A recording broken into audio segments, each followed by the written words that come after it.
Let's just quickly look at some basic terminology so that we're all in the same place in terms of vocabulary. We're going to look at the difference between the terms communication, language, and speech. Many people think of communication in terms of talking, but there's more to it than that. So understanding these terms can help us to better serve our patients, clients, students, and their families. So for the purpose of this course, we will be using these definitions.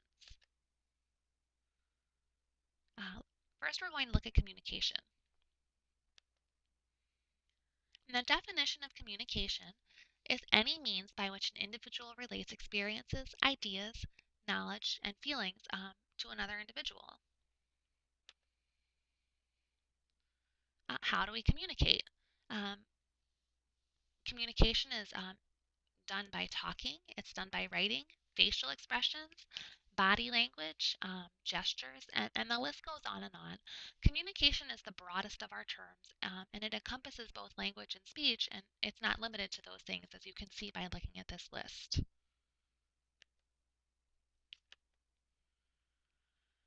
A communication is universal. All people groups have developed sophisticated ways of communicating, but it's not limited to humans. Many animals, including honeybees and dolphins, have also developed systems for communicating.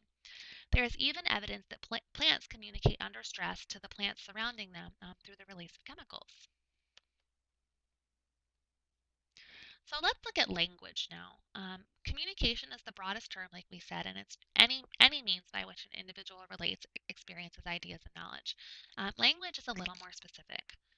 Language is a socially shared code for representing concepts through the use of arbitrary symbols and the rule-governed combinations of those symbols. And that comes from our textbook from Owens. And we're going to break that down just a little bit because it's kind of a lot of mumbo jumbo. First of all, language is socially shared. What this means is it's common to a group of people. In the United States, the language that's common to the group of people for the most part is English. The whole reason for the language existing is to communicate an idea from one individual to another individual or group of individuals.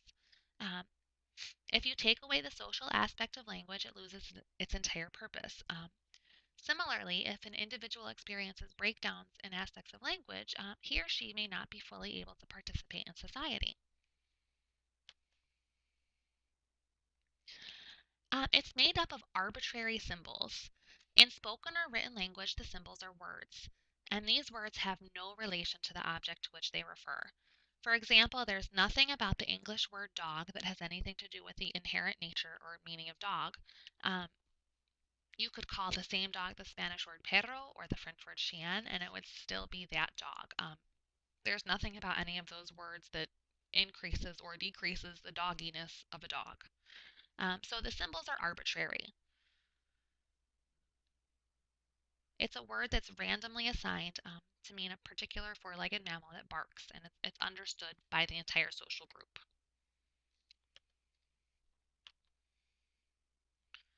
Language is rule governed.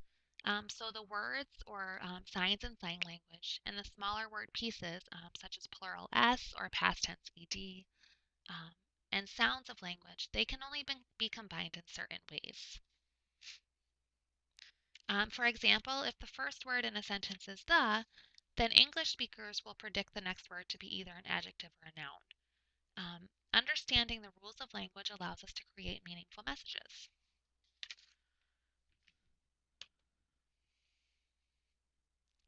And then receptive language is language comprehension or our understanding of language, and it involves listening or reading.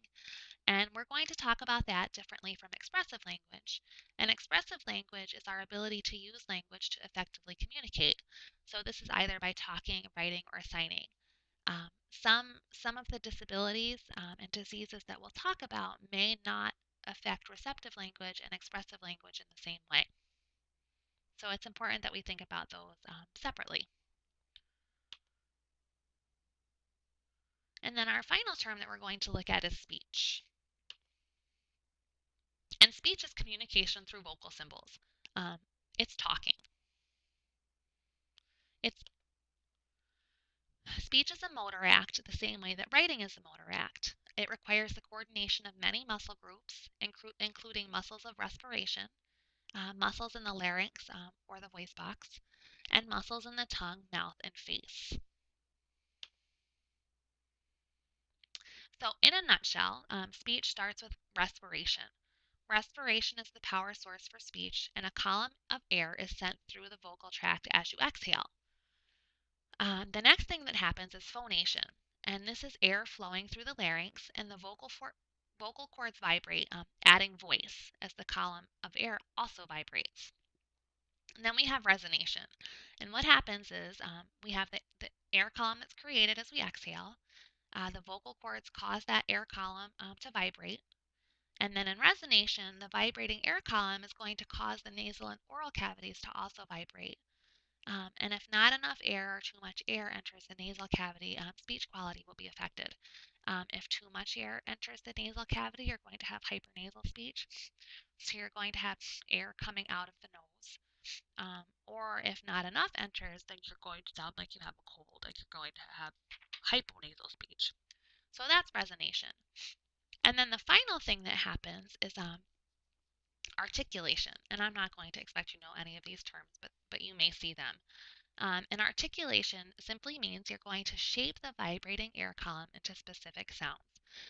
So you breathe and exhale, and you create an air column that goes through your larynx, and your vocal cords vibrate and add voice to that air column. And then the air goes into your nose and mouth, and then your lips and teeth and tongue and your muscles will shape that air into specific sounds.